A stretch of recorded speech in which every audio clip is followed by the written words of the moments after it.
Welcome to vacation paradise. Enjoy. I could use a man like you. We appear to have an opening. And what if I say no? That would be very disappointing.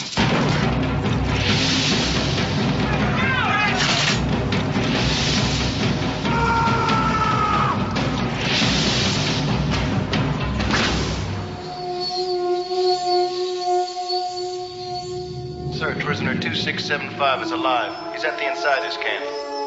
What is this place? Sanctuary, Mr. Robbins. We've created a new society here, a civilized one. We live under constant threat from the outsiders. He's military trained, you realize that? Somebody taught him how to kill. You have proven yourself a highly resourceful man. We'd like you to join us. All I want to do is get off this island. Now I'm gonna kill you. You want it? Come and get it!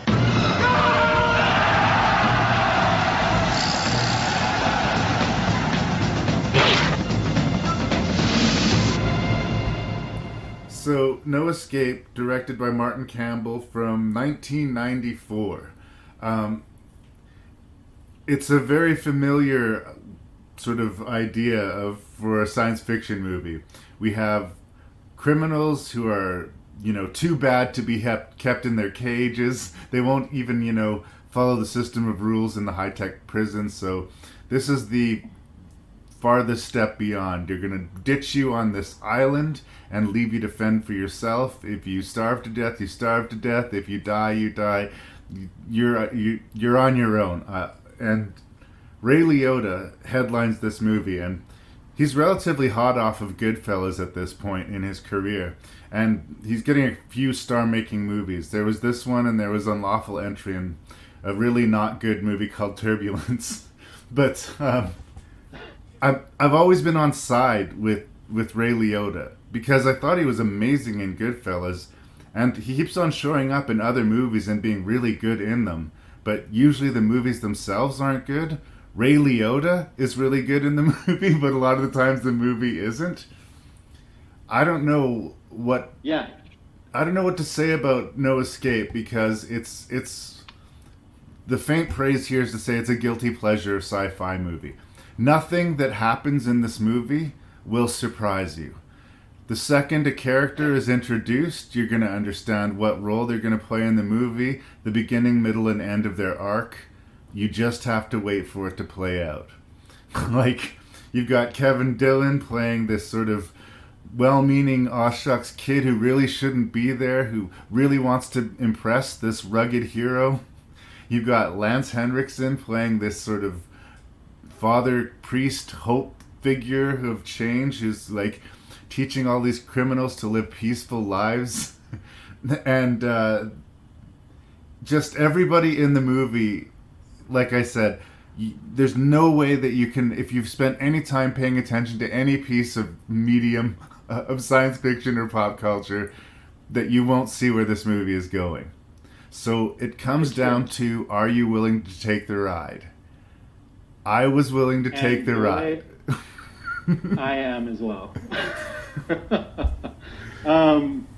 Now, like I said, I definitely I had fond memories of this movie.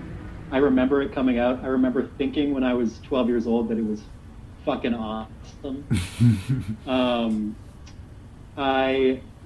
That said, I didn't remember anything about the actual movie.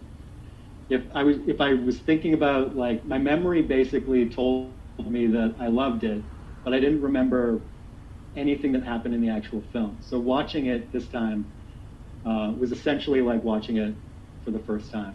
And I actually realized that I think that the only thing that I actually retained from this movie was one scene, and it was the scene where the bad guy, who's amazing, I can't remember his name right now, Stuart Wilson. Yeah. He slices that guy's head off in front of everyone else, and it's just kind of this classic scene that you've kind of seen like a lot of, I think, since this movie, but he kind of like cuts his throat and you don't know that he's actually cut his head off right away. It just shows his neck bleeding, Right. and then all of a sudden his entire head just falls off like a cartoon. Yeah. And at that moment, I realized that was what I loved when I was 12 years old. It was just that one scene. That's why I loved No Escape. Well, and the movie's full of moments that are like that. They're dumb but awesome. When he comes to on the island after being dropped there, for no reason, he's got a blanket of rats on him. That's never really referenced again, other than I guess that they say that they eat rats on the island. But strange inclusion. I even actually, after I saw that scene, I was really curious if there even are rats on tropical islands. Oh yeah, I mean. So I googled it, and there are, but I just don't know if there would be that many rats exactly where they decide to kind of drop someone from a helicopter. Well, and the whole movie's predicated on us not thinking about it, but it's weird and kind of awesome. Ray Liotta gets a blow dart to the throat, loses his balance, and falls like, I don't know, 10,000 feet into a roaring, surf, and then he washes up on the rocks and he's fine. I also found it amusing. It's not a compliment to the movie, but the movie makes no attempt to make Ray Liotta's character likable until well past the halfway point of the movie. At all. It's like you know that he has to be a good guy. You know that he has to be a good person because he is the hero that you've been watching for the entire movie. But they don't give you any reason to actually think that. No. But yes, eventually you do find out that he's a good man.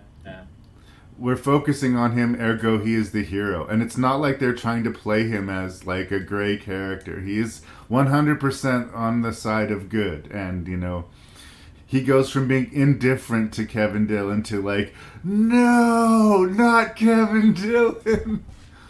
I gotta give some praise to, where is it here? Stuart Wilson as the big bad. He knows exactly. He's amazing. He knows exactly the movie that he's in, and he's okay with it, right? And they do give... If there's one thing that I kind of took away from this movie from rewatching it, I definitely didn't realize at the time when I was 12 years old how amazing of a performance that was. He is so amazing in this movie. He completely saves the film in a way. It's completely off the wall, the way that he acts, and it's perfect. It's so entertaining. He twirls his mustache in a way that shouldn't work. And he's got this big, toothy, healthy grin on his face. This is the best possible place for him to be. And as is so often the case in these macho action movies, the main villain gets all of the best lines. That big speech he gives to all of these cannibalistic hordes about I've got a lot on my head right now. I'm finding this very stressful. And here's the thing. I really want to be in charge.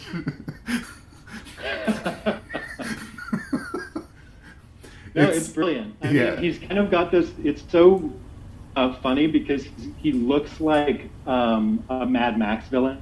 Yeah. And a lot of the characters, obviously, in this movie kind of look like they should be in a Mad Max movie. But he's got this look where he looked like a Mad Max villain, but he talks like a 90s sitcom dad or something. There's something very straightforward and normal about the way that he talks that doesn't match the way that he looks at all. Yeah, but he's extremely funny. He's like the weirdly zen biker dude. You meet this guy at a bar, he's got a huge beard, a leather jacket, tats all down his arms, and he's always talking about inner peace and his mantra and meditation and shit. He's like not at all what's advertised on the outside of the package. Yeah.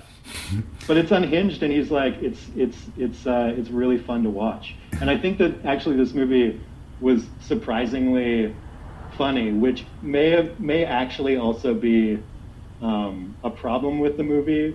You were saying that Battle Royale was uneven. This movie is kind of uneven in a way as well that is a little bit confusing. It almost feels like they made a much darker movie and they went back and reshot like tons of stuff to make it more palatable. You can kind of feel like the hands of producers on this film kind of saying like, no, this is like a little bit too dark. We need to like kind of throw a one-liner in there and just make it a little bit more.